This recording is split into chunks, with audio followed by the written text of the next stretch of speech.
இணைந்திருக்கின்ற உங்கள் விருப்பம் என்ற நிகழ்வினூடாக இன்றைய தினமும் தலைநகர் கொழும்பிலிருந்து நிகழ்ச்சி ஆரம்பிக்க போகின்றது. அதாவது உங்கள் அனைவருக்கும் தெரியும், பேக்கரி உற்பத்தி பொருட்களின் விலை தற்போது நாடளாவிய ரீதியில் அதிகரித்து வருகின்றது இல்லையா? தற்போது அந்த விலைகள் எப்படி இருக்கின்றது, அதிகரிப்பு நிலவரங்கள் தொடர்பில் இங்கே இருக்கின்ற வேலை செய்கின்ற ஒரு பணியாளருடன் தான் தற்போது ஆரம்பத்தில் உரையாடல் அமைந்து காணப்படுகின்றது. குறிப்பாக அவர் ஆரம்பத்திலே குறிப்பிட்டிருந்தால் இங்கே 4 நாட்கள் ஆகுது வேலைக்கு அப்படின்னு சொல்லி. இதுக்கு முதல் அவர் எங்க வேலை செய்தார், இப்ப அவர் வேலை எப்படி இருக்கு, இந்த சிற்றுண்டி பொருட்களின் விலைகள் என்ன மாதிரி இருக்கு, நிலவரங்கள், வாடிக்கையாளர்கள் எப்படி வாங்குறாங்க என்பது பற்றி அவரிடமே நம்ம கேட்டு தெரிஞ்சு கொள்ளலாம். என் பேர் அர்ஜுன், நான் நுவர்லேருந்து வர்றேன். கடையில் 4 நாள் தான் வேலை. இதுக்கு முன்னுக்கு கொழும்புல வேலை செஞ்ச உடுப்பு கடையில், அதோடு இந்த வேலை பரவாயில்லன்னு நினைக்கிறேன். முதல்ல கோர்ஸ் செஞ்சேன். இந்த கோர்ஸ் ஹவுஸ் கீப்பிங் கோர்ஸ் செஞ்சேன். அவர் ட்ரைனிங் போட்டாங்க. ட்ரைனிங் அப்படியே இந்த கடையை பொறுத்தளவுக்கு ப்ரைஸ்லாம் சேம் தான், பெருசாக டிஃப்ரெண்ட்லாம் இல்லை, சேம் ப்ரைஸ் தான். பிஸ்னஸ் ஓரளவு போகுது. அப்படி சோதே பீஸா 110 ரூபா, சென்ட்விச் 110 ரூபா, சோதேஜ் பன் 100 ரூபா, டெவல் சோதேஜ் 120, பர்கர் ஐட்டம்லாம் 180, பான் 140, பன் ஐட்டம்லாம் 70 ரூபா, அந்த மாதிரி ப்ரைஸ் போய்கிட்டு.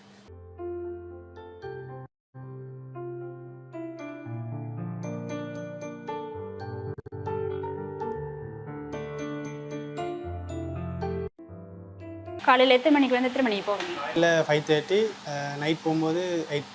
சரி, இந்த டைமில் உங்களோட நேர கட்டமைப்பை எப்படி கட்டமைச்சு போடுவீங்க? என்னடா நிறைய ஸ்ட்ரகிள்ஸ் இருக்கும் ஒரு நாளைக்கு, உங்களோட பர்சனல் வேலைகள் நிறைய வரும். ஸோ இந்த வேலையும் பார்க்கணும், எப்படி கட்டமைச்சு கொள்ளுவீங்க? மிஸ் பண்ணால் ஃப்ரீ டைமில் தான் வேஸ்ட் பண்ணிருக்கு. இந்த மாதிரி பிஸ்னஸ் வரும்போது பிஸ்னஸ் பண்ணிக்கிட்டு மற்ற டைமில் வேஸ்ட் பண்ணுறேன். ஒரு குடும்பத்துக்குள்ளே போகணும்னு சொன்னால், ஒரு பொறுப்புணர்ச்சி மிக்க ஒரு ஆளை இருக்கணும்னு சொன்னால் இப்படி எதிர்பார்த்து என்ன விஷயங்கள் அடிப்படையாக மேற்கொண்டு போவீங்க ஒரு குடும்ப வாழ்க்கைக்குள்ள?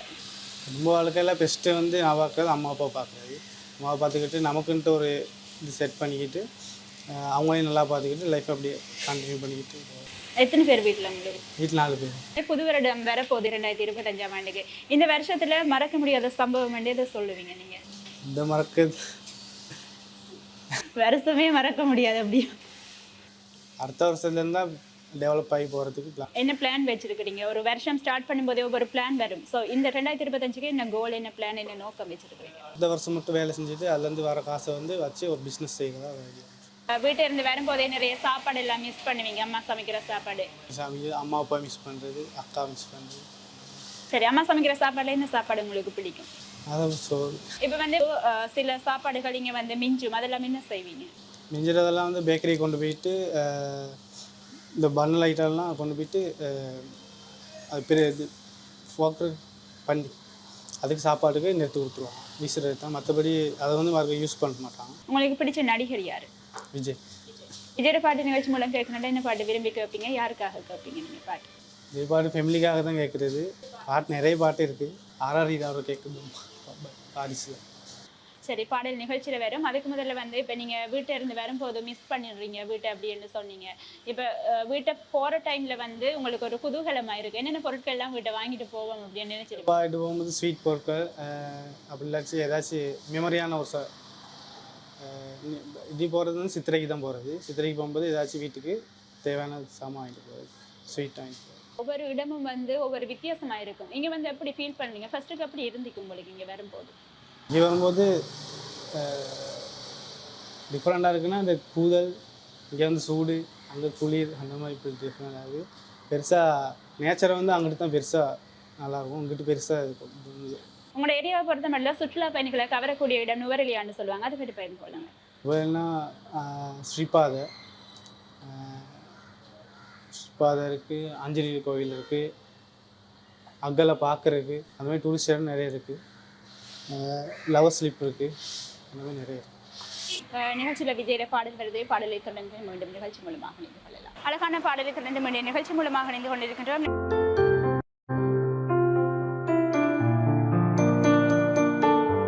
என்ன கேட்டால், இப்போ நான் ஊர் பதிலேருந்து நாங்கள் கொழும்புல கஷ்டத்துக்காக அம்மா அப்பா எல்லாம் ஸ்டேட்டில் வேலை செஞ்சாங்க. நானும் ஸ்டேட்டில் போகிறதுனால நாங்கள் கொழும்புல இப்போ ஒரு ரெஸ்டாரண்ட்டில் வேலை செய்கிறோம். அதனால இப்போ எனக்கு வந்து அம்மா அப்பா யாருமே இல்லை, 2 பேரும் இறந்துட்டாங்க. அப்பா வந்து கொரோனாவில் இறந்துட்டார். அம்மா வந்து இந்த ஜனவரி சந்த டைம்லாம் இறந்துட்டாங்க. தம்பி 2 பேர் இருக்காங்க, ஒய்ஃப் இருக்காங்க, பிள்ளைய 2 பேர். எல்லாத்தையும் நான் தான் பார்க்குறேன் கேட்டால் எல்லாத்தையும் இந்த நான் எடுக்கிற ஒரு 45,000-50,000 சம்பளத்தில் தான் நான் அவங்கள எல்லாம் கவனிப்பு எல்லாம் செய்கிறேன். அதே போல் இப்போ இந்த தேர்தல் முடிஞ்ச பிற்பாடு விலைவாசி சாமான்களும் விலைவாசி கூடினனால எங்களுக்கு கொஞ்சம் கஷ்டமாக தான் இருக்குது. இப்போ என்கிட்ட ஒரு இடத்துக்கு போனால் தேங்காய் ஒரு விலை, அரிசி ஒரு விலை, மாவு ஒரு விலை, ஒவ்வொரு கடைகளில் ஸ்டோக்காக வச்சுக்கிட்டு சாமான் இல்லைன்றான். அதனால எங்களுக்கு கொஞ்சம் சிக்கலாக இருக்குது. அதனால தான் நான் அவ்வளோ தூரத்தில் இங்கே வந்து கொழும்புல வேலை செய்கிறேன். நான் இப்போ ஒரு 15 வருஷமாக வேலை செய்கிறேன் இந்த கொழும்புல பொருள். 15 வருஷம்னு சொல்லும்போது நிறைய அனுபவம் இருக்கும் இல்லையா வேலை இதில், அதை பற்றி பகிர்ந்து கொள்ளுங்க. அனுபவம்டா இந்த ஒரு இப்போ இப்படி தான் அனுபவம்டா. நான் இங்கே கொழும்புல வேலை செய்கிற காரணமே அம்மா அப்பா இறந்தனால இந்த பிள்ளைகளை பார்க்கணும் அப்படி இப்படின்னு தான் இந்த கொழும்புல வந்து வேலை செய்யணும். மற்ற இன்னொன்று என்னென்னு கேட்டால் இதே மாதிரி ஸ்டேட் படிய மாதிரி நிறைய கூடுதலானவங்களுக்கு காசு வசதி போதாது. இப்போ ஸ்டேட்டை பொறுத்தவரை சம்பள வசதி பத்தாது, விலைவாசி கூட. எங்களுக்கு ஸ்டேட்டில் சம்பளம் எடுக்கிற பற்றி கரைச்சி தான். அதனால தான் எல்லாம் நாங்கள் கொழும்புல வந்து வேலை செய்கிறோம். அதனால இப்போ இந்த கொழும்பை பொறுத்தவரையில் கொழும்புல காசு கொஞ்சம் கூடுதலாக சம்பாதிக்கலாம். ஒரு சாவிடுனா டக்குன்னு போக இயலாது. அந்த மாதிரி நிறைய பிரச்சனைகள் இருக்கிறனால தான் நாங்கள் இப்போ வந்து கொழும்புல வேலை செய்வோம். அதனால இதுதான் பிரச்சனைகள். மலையகத்தை பொறுத்த மட்டும் என்னென்ன நடவடிக்கைகளை அரசாங்கம் மேற்கொள்ளணும் என்று நீங்கள் எதிர்பார்க்குறீங்க? சாதாரணமாக வந்து ஸ்டேட்டில் மலையகத்தில் வந்து இப்போ பிள்ளைகளுக்கு சாதாரணமாக படிப்பு ஸ்கூலை பற்றி எடுத்துக்கணும். பாடசாலை பிரச்சனை, டீச்சர் மாதிரி வராங்க, படிப்பிக்கிறாங்க, அவங்க வீட்டுக்கு போயிடுறாங்க. இப்போ இந்த லீவ் டைமில் கிளாஸ் அது இது நடக்குது இல்லை ஸ்கூல். அப்போ அந்த பிள்ளை என்ன செய்யுது, இந்த விளையாட்டு விஷயமாகவே தான் இருக்குது. அதே மாதிரி இப்போ கொழும்பு பொறுத்தவரையில் இல்லாட்டி டவுனை பொறுத்தவரையில் கிளாஸ் நடக்குது. எப்படியுமே டீச்சர்ஸ் மாதிரி கிளாஸ் வைக்கிறாங்க தான். அது அந்த மலையகத்தில் வந்து அப்படியே ஒன்றும் நடக்கிறே இல்லை. அதாவது மலையக பிள்ளைகள் வந்து அதனால தான் இந்த கொழும்பு சைடு கேர்ள்ஸும் எடுத்துக்கணும். ஸ்டேட்லேருந்து வந்து இந்த வீட்டு வேலைகள் அது இது. பாய்ஸும் எடுத்துக்கணும். பாய்ஸும் ஹோட்டல் செலவு கடையில் வேலை செய்கிற மலையக பிள்ளைய கூட என்ன படிப்பறிவு குறவு. அது என்ன அனுபவத்தை பொறுத்த எடுத்துக்கொண்டா படிப்பறிவுண்டா ஸ்டேட்டில் செய்கிற மாதிரி டீச்சர்ஸ் மாதிரி என்ன ஸ்டேட்டில் படிப்பிக்கிறாங்க, வெள்ளிக்கிழமை போயிடுறாங்க, சனி ஞாயிறு கிளாஸ் அது இது ஒன்று வைக்கிறாங்கல்ல. அதே மாதிரி இப்போ இந்த மாதம் ஒரு மாதம் லீவு கொடுத்து பிள்ளைகளுக்கு கிளாஸ் அது இது ஒன்றுமே நடக்குதில்லை. அவங்க என்ன செய்யறாங்க, இப்போ பிள்ளை விளையாட்டு விஷயமா தான். இப்போ 2ஆம் தேதி ஜனவரி 2025 2ஆம் தேதி ஸ்கூல் துவங்கின பிற்பாடு பிள்ளைகளுக்கு அந்த படிப்பெல்லாம் மறந்துடும். இப்போ பதுளையில் வந்து உங்களோட ஊரை பற்றி என்ன சிறப்பம்சங்களை பற்றி சொல்லுங்கள். ஊரை பற்றினா எங்களோட ஊர் வந்து ஒரு தாங்கிய பிரதேசமாக இருக்குது. சரியா, நாங்கள் பதிலுன்னு சொன்னால் பதிலேருந்து நான் 5 கிலோமீட்டர் தாண்டி போகணும். உங்களுக்கு தெரியுமோ தெரியாது. அது வந்து பின்தாங்கிய பிரதேசமாக இருக்குது. அது ரோட்டு ஒன்றுமே இல்லை, எங்களுக்கு போக்குவரத்து வசதி இல்லை. சரியா, மற்ற வந்து எங்களுக்கு ரொம்ப கஷ்டமான ஏரியாவில் நாங்கள் இருக்கிறோம். மண் சரிவு ஏற்படுது. நீங்கள் வந்து பார்த்தீங்கன்னு சொன்னால் ஊர் நாங்கள் இப்படி இருந்தோம்னா எங்களோட ஊர் வந்து இப்படி தான் இருக்குது. மண் சரிவு ஏற்படுற கூட.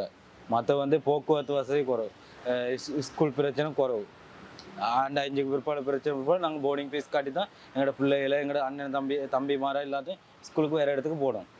நான் வீட்டை போயிட்டு வந்தேன் இப்போ தீபாவளி. சரி, நிறைய மிஸ் பண்ணுவீங்க ஃபேமிலி, அதை பற்றி எப்படி ஃபீல் பண்ணுறீங்க? நிறைய மிஸ் பண்ணுறது தான் அம்மா தான். வைஃப் ஒரு இடத்துல வேலை, நான் ஒரு இடத்துல வேலை, பிள்ளை ஒரு இடத்துல வேலை, என் ஃப்ரெண்ட்ஸ் மாதிரி ஒரு இடத்துல வேலை. அந்த மாதிரி அதனால நாங்கள் மிஸ் பண்ணுறோம். என்கிட்ட நாங்கள் சம்பாதிக்க வேண்டியதுக்காக தான் இங்கே வந்து சம்பாதிக்கிறோம். என்கிட்ட முக்கியமாக சொல்ல வேண்டியதுன்னு கேட்டால் யாரோடையும் சந்தோஷமாக இருக்கிறதே இல்லை கூடுதலாக. எங்களுக்கு காசு தேவைனால தான் நாங்கள் இப்போ வந்து சம்பாதிக்கிறோம். இந்த பாருங்க, இப்போயே நான் வீட்டுக்கு 1000 ரூபா போட தான் போகிறேன். இல்லை கிளாஸ் ஃபீஸ் வேணும், அப்பா நீ கிளாஸ் ஃபீஸ் போடணும்னு தான் இப்போ பேங்க் தான் நான் போகிறேன். பீபாஸ் பேங்க். மகன் வந்து இப்போ மொண்டிசரி போகிறா, ஜனவரிக்கு ஸ்கூல் போடும். ஒரு தந்தையாக இருந்து என்னென்ன பொறுப்புணர்ச்சி மிக்க பிள்ளைகளை வளர்க்குறேன். தந்தைன்னு சொன்னால் நிறைய அர்ப்பணிச்சிருப்பீங்க வாழ்க்கையில். எனக்கு வந்து பிள்ளைகளுக்கு சகல வேலையும் நான் தான் செய்கிறேன். ஒய்ஃபும் வீட்டில், நான் அம்மா இறந்த பிற்பாடு ஒய்ஃபும் வீட்டில் பிள்ளைய 2 கிலோ புத்தகம் வாங்குறதுலேருந்து ஸ்கூல் ஃபீஸ் கட்டுறேன்னு, காலையில் பிஸ்கட் வாங்குறதுலேருந்து டீ ஊற்றுறது சகல வேலையும் நான் தான் வாங்குறேன். சகல வேலையும் நான் தான் செய்கிறேன். எனக்கு கிடைக்கிற 45,000 சம்பளத்துலேருந்து நம்ம சகல வேலையும் செய்கிறேன். அந்த வாழ்க்கை செலவுக்கு போதுமானதாக இருக்காங்க. போதாது தான், நீ என்ன செய்ய ஒரு அளவு சரி. பிள்ளைகளுக்கு இன்னும் 10 ரூபா புத்தகத்துக்கு போட்டேன் இல்லை, பேங்க் அக்கௌண்ட் பண்ண இல்லை. நான் அந்த வாழ்க்கை செலவை ஒரு மாதிரி சமாளித்து அந்த வீட்டுக்கு போகாமல் 2 மாதம் 3 மாதத்துக்கு ஒருக்கா போகிறனால சமாளித்து போகிறோம். சரி, வேலை டைம்ல நிறைய பிரச்சனைகளை எதிர்கொள்ள வேண்டி வரும், அந்த நிறைய ஸ்ட்ரகிள்ஸ் வரும், எப்படி ஃபேஸ் பண்றீங்க அதை? பிரச்சனைண்டா ஒரு மைய வீடுனா வீட்டுக்கு போகணும், கல்யாண வீடுண்டா போகணும், மற்ற சடங்கு வீடுனா போகணும், பர்த்டே பார்ட்டினா போகணும். அந்த எல்லாமே இந்த 45,000 50,000 சம்பளத்துல தான் கவர் பண்ணிக்கும். எப்படி டைம் மேனேஜ் பண்ணுவீங்க ஒரு நாள்? டைம்ண்டா நாங்கள் 2 நாளைக்கு முன்னுக்கு சொல்லணும். இப்போ நீங்கள் ஒரு ரெஸ்டாரண்ட் செய்கிறேன்டா நாங்கள் 2 நாளைக்கு முன்னுக்கு உங்களுக்கு சொல்லணும், எனக்கு இந்த மைய வீடு நான் போகணும், ஒரு பர்த்டே பார்ட்டி நான் இப்படி 2-3 நாளைக்கு முன்னுக்கு அப்போ அவங்க லீவு கொடுப்பாங்க. இல்லை நான் அப்போ அம்மாவோட தம்பியோட மகளை தான் நான் முடிச்சிருக்கேன். வைஃப் சமைச்ச சாப்பாட்டில் உங்களுக்கு மோஸ்ட்லி பிடிச்ச சாப்பாடு எதை விரும்பி சாப்பிடுவீங்க? நான் புட்டு, பிரியாணி அந்த மாதிரி சாப்பாடு தான் ரொம்ப எனக்கு விருப்பம். அந்த மாதிரி விருப்பம் பிரியாணிலாம் டெய்லி செய்கிறதில்ல. ஒரு நல்ல ஃபங்க்ஷன், சித்திரை இல்லாட்டி பொங்கல், தீபாவளி அன்னைக்கு மாதிரி ஒரு பிரியாணி செஞ்சு சாப்பிடுவோம். மற்ற நாளைக்குனா சோறு, இடியாப்பம், புட்டு அதுதான் சாப்பிடுவோம். வித்தியாசமாக சாப்பிடுவோம். மற்ற நாளைக்கு காசு இருந்தால் நான் இங்கேருந்து போனால் சிக்கன் அது இது வாங்கி ஃப்ரைட் ரைஸ் அது இது செஞ்சு கொடுப்பேன். எனக்கு சைனீஸ் செய்கிறனால நான் பிரியாணி அது இது செஞ்சு கொடுப்பேன். மற்றபடி மற்ற நாளைக்கு சும்மா நார்மலான சாப்பாடு தான் சாப்பிடணும். போய் சொல்லுவேன். இப்போ 2025 வருஷம் வேற போதும், என்ன பிளான் வச்சுருக்கிறீங்க 2025? அதை பற்றி ஒரு பிளானுமே இல்லை. வீட்டுக்கு போகிறது கூட பிளான் இல்லை. ஏன்ட்டா நாங்கள் அந்த மாதிரி கஷ்டமான நிலைமையில் இருக்கோம்னு சொன்னால் அதுதான் திருப்பியும் சொல்கிறேன். இப்போ ஜனவரி தொடங்கின பிற்பாடு பிள்ளைகளுக்கு புத்தகம் வாங்கணும், கொப்பி வாங்கணும், பேக் வாங்கணும், இந்த சகல வேலையும் வாங்கணும். 2 பிள்ளைகளுக்கும் படிக்க வைக்க சகல சாமான் வாங்கணும், சப்பாது அதெல்லாம் வாங்க போகல. சாதாரணமாக நான் எங்களோட செலவை பொறுத்தவரையில் எந்த செலவை பொறுத்தவரை இப்போ விற்கிற விலைவாசிக்கு எனக்கு குறைஞ்சது ஜனவரி ஃபெஸ்ட்டுக்கு ஸ்கூல் தொடங்கி 2 ஃபெஸ்ட்டான தொடங்கக்குள்ள 1 லட்ச ரூபா வேணும் கையில். பிள்ளையோட செலவுக்கு மட்டும் உடுப்பு தைக்கணும், 2 பேர்த்துக்கும் சப்பாத்து வாங்கணும், புத்தகம் வாங்கணும், கொப்பி வாங்கணும். இந்த செலவு மட்டும் முடிக்கிறதுக்கு 1 லட்ச ரூபாய்க்கிட்ட வேணும். உண்மையாக கதையாது. சரி, நிகழ்ச்சியில் ஒரு பாடல் ஒன்று ஒளிபரப்பாக இருக்கு, உங்களுக்கு பிடிச்ச நடிகராரு என்ன பாட்டு விரும்பி கேட்பீங்க? சாதாரணமாக நடிகர்னா நான் படம்னா மிச்சம் பெருசாக பார்க்குறதில்ல. விஜயோட படம் தான் பார்க்குறது. நான் படம் பார்த்தனாலே ஞாபகம் இல்லை. எனக்கு கேட்டால் ரொம்ப நாங்கள் இங்கே வேலை செய்யணும்னா படம் பார்க்குறதில்ல. காலையில் 9 மணிக்கு தான். இப்போ 9 மணிக்கு வேலை துவங்கினா நைட் 10 மணி 11 மணிக்கு தான் வேலை முடியும். அதுக்குள்ளே சாப்பிட்டு குளிச்சுட்டு யூஸ் பண்ணிவிட்டு படத்துக்குள்ளே சொன்னிக்கிறாங்கன்னா படம் பார்க்குறதில்ல. வீட்டுக்கு போனால் பிள்ளைகளோட சேர்ந்து ஒரு படத்தை பார்க்குறேன். டிவியில் சக்தியில் சரி, சன் டிவியில் சரி, எதுவும் படம் கொடுத்தா அதை பார்க்குறேன். அவரது வாழ்க்கை தரமாக இருக்கட்டும், வேலை விஷயமாக இருக்கட்டும், என் பிள்ளைகளாக கொடுக்க இருக்கட்டும், ஒரு குடும்ப ரீதியாக ஒரு பொறுப்புணர்ச்சி மிக்க ஆணாக இருந்து நிறைய விஷயங்களை பல விஷயங்களை நிகழ்ச்சி மூலமாக குறிப்பிட்டிருந்தால், குறிப்பாக மலைய மக்களின் வாழ்க்கை என்பது பற்றி இவ்வளவு விசித்திரமானதா, இவ்வளவு வித்தியாசமானதா, அங்கு எப்படியான கட்டமைப்புகள், எப்படியான சமூக நோக்கங்கள், எப்படியான பணிகள் உருவாக்கப்பட வேண்டும், இந்த அரசாங்கம் என்ன நடவடிக்கை மேற்கொள்ள வேண்டும் என்பது பற்றி ஒரு வரியில் அவர் விவரிச்சார் இல்லையா? இப்போ நிகழ்ச்சியில் விஜயோட பாடல் வருது. பாடலை தொடர்ந்து மீண்டும் நிகழ்ச்சி மூலமாக நீங்கள் கொள்ளலாம். நான் மணிமாலா. நான் கொழும்பு வதிவிடமாக கொண்டிருக்கேன். இப்போ டெமரோட பிரதேசத்தில் வசித்து கொண்டிருக்கேன். எனக்கு ஒரு மகள் இருக்கிறாள், எனக்கு ஒரு தங்கை இருக்கிறாள். எங்களோட அம்மா சமீபத்தில் தான் இறந்து போனாங்க. இதுதான் எங்களோட வாழ்க்கை சரித்திரம். மகள் ஒர்க் பண்ணுறா, நானும் ஒரு கம்பெனியில் ஒர்க் பண்ணுறேன். ஏதோ லைஃப்பை கொண்டு போகிறோம். எத்தனை வருஷம் வேலை செய்கிறீங்க? இப்போ நான் ஒரு 9 இயராக வேலை செய்கிறேன். நான் இப்போ நாராயணபேட்டையில் தான் எங்களோட பிரான்ச் இருந்துச்சு. இப்போ கட்டான சொல்ல பிரதேசத்துக்கு நீர்கொழும்பு பக்கம் மாற்றி இருக்காங்க. ஆஃபீஸால் டிரான்ஸ்போர்ட் தராங்க, போயிட்டு வர்றது தான். இன்றைக்கி ஹாலிடே. இனி நானும் மகளும் வீட்டில் தனியாக இருக்கிறபடியாக இன்றைக்கி இந்த சனிக்கிழமையும் கோயிலுக்கு போவோம். இன்றைக்கி கோயிலுக்கு போகலான்னு புறப்பட்டோம். என்ன ப்ரே பண்ணுவீங்க கடவுள்கிட்ட போய்? கடவுள்கிட்ட கேட்குறது நிம்மதியான வாழ்க்கையை தான். என் மகளுக்கு நல்ல வரன் அமைய வேணும், நல்ல ஒரு வாழ்க்கை மகளுக்கு அமைய வேணும். அவ்வளவு தான் எதிர்பார்க்கறது, வேறு பெரியதாக இன்னும் கேட்குறது இல்லை கடவுள்கிட்ட.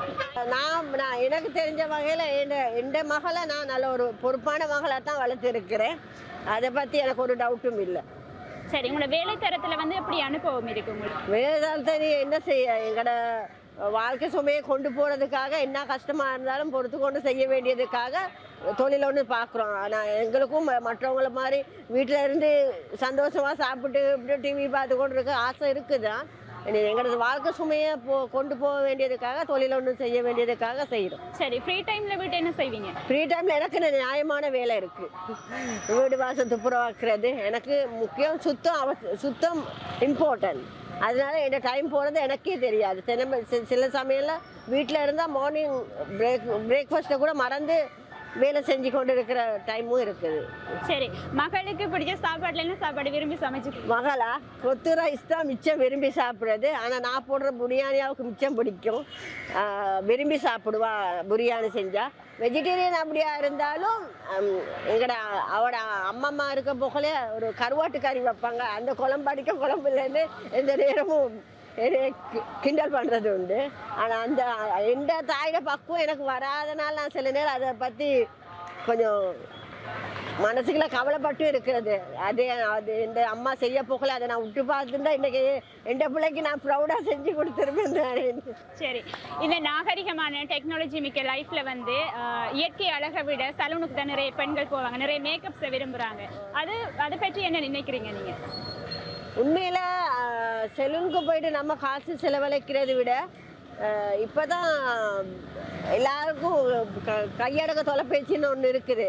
அதில் நமக்கு தேவையான இயற்கை மூலிகையால் செயற்கை மூலிகை இல்லாமல் இயற்கை மூலிகையால் செஞ்சு நம்மளை அலங்கரிக்கிற எத்தனையோ இம்பார்ட்டன்ட் திங்ஸ் இருக்க போகல நம்ம செலூனை நாடி போகணும்னு அவசியம் ஒன்று இல்லை. 2025 என்ன பிளான் வச்சுருக்கிறீங்க? நிம்மதியான வாழ்க்கை, நோய் நொடி இல்லாத வாழ்க்கை. நம்ம என் மகளுக்கு நல்ல ஒரு வரனாமே வேணும். அதை தான் எதிர்பார்த்து கொண்டிருக்கோம். 2024 வருஷம் முடிய போதும் இந்த வருஷத்துல மறக்க முடியாத சம்பவம் என்ன சொல்லுவீங்க நீங்க? மிச்சம் இருக்குது. எந்த தாயோட இழப்பு. நான் மிச்சம் பேருக்கு உதவி செஞ்சு அவங்க என்னை ஏமாத்திட்டு போனவங்க, அப்படி மிச்ச விஷயம் இருக்குது. நிகழ்ச்சி மூலமாக ஒரு பாடல் ஒன்று ஒளிபரப்பாக இருக்கு. உங்களுக்கு பிடிச்ச நடிகர் யாரு? எனக்கு பிடிச்ச நடிகரா? சிரிக்க மாட்டீங்களே. விஜய் சேதுபதி. விஜய் சேதுபதி என்ன காரணத்துக்காக அவரை பிடிக்கும் உங்களுக்கு? ஒரு வகையில் அவரோட எளிமையான நடிப்பு, அதாவது மிச்சம் ஆடம்பரக டாம்பரிகம் இல்லாமல் ஒரு மக்களை கவரக்கூடிய நடிப்பு அவர்கிட்ட இருக்குது. சரி, விஜய் சேதுபதியில நடிச்ச படங்கள்ல உங்களுக்கு மிக முக்கியமாக விரும்பத்தக்க படம்னு சொன்னா இதை சொல்லுவீங்க? சேதுபதி. என்ன பாட்டு விரும்பி கேட்பீங்க நீங்க? அந்த ஃபேமிலியோட படிக்கிற பாட்டு கொஞ்சம் பேசு. யாருக்காக இந்த பாட்டு டெடிகேட் பண்றீங்க? இந்த பாட்டை விரும்புகிற அத்தனை பேருக்காகவும் என் மகளுக்காகவும். நிகழ்ச்சி மூலமாக பலதரப்பட்ட விஷயங்கள் எடுத்திருந்தாவோ, குறிப்பாக மகள் என்று சொன்னாலே மகளை பற்றி நிறைய விஷயம் சொன்னாவோ. அது மட்டும் இல்லாமல் ஒரு தாய் என்ற ரீதியில் அவர் கடந்து வந்த பாதைகளாக இருக்கட்டும், தற்போது இருக்கக்கூடிய நேர்களாக இருக்கட்டும், பல விஷயங்களை நிகழ்ச்சி மூலமாக எடுத்திருந்தார். இப்போ விஜய் சேதுபதியோட பாடல் வருது. பாடலை தொடர்ந்து நிகழ்ச்சி மூலமாக நின்று கொள்ளலாம். இப்போ அந்த நிகழ்ச்சியை முடிச்சுக்கொள்ள நேரம் வந்துட்டு நிறைய மனிதர்கள் நிறைய சுவாரஸ்யமான தகவல்கள் அவர்களுடைய வாழ்க்கை ரீதியாக இருக்கட்டும், இப்போ இருக்கிற சூழ்நிலைகளாக இருக்கட்டும், அவர்கள் விரும்பத்தக்க பாட்டாக இருக்கிறதுக்கும் இந்த உங்கள் விருப்பம் என்ற நிகழ்வின் மூலமாக பல விஷயங்களை எடுத்திருந்தாங்க. இப்போ இந்த 2025ஆம் ஆண்டு பிறக்கவிருக்கு. உங்கள் அனைவருக்கும் ஒரு கனவு எதிர்பார்ப்பு இருக்கும். இந்த 2025ஆம் ஆண்டு எப்படி செல்ல வேண்டும், என்னென்ன நோக்கத்துக்காக அமைய வேண்டும், என்னென்ன விஷயங்கள் எல்லாம் செய்யணும் அப்படின்னு சொல்லி எதிர்பார்க்கும் இல்லையா? ஸோ இந்த 2025ஆம் ஆண்டு உங்கள் அத்தனை பேருக்கும் இனிய நாளாக இனிய வருடமாக அமைய வாழ்த்துக்களை தெரிவித்துக் கொண்டு இது போன்ற மற்றொரு நிகழ்வினூடாக உங்கள் அனைவரையும் சந்திக்கும் வரை உங்களிடமிருந்து விடைபெற்று செல்லும் நான் ஒளிப்பதிவாளர் சல்மானுடன் ஹன்ஷியா. வணக்கம்.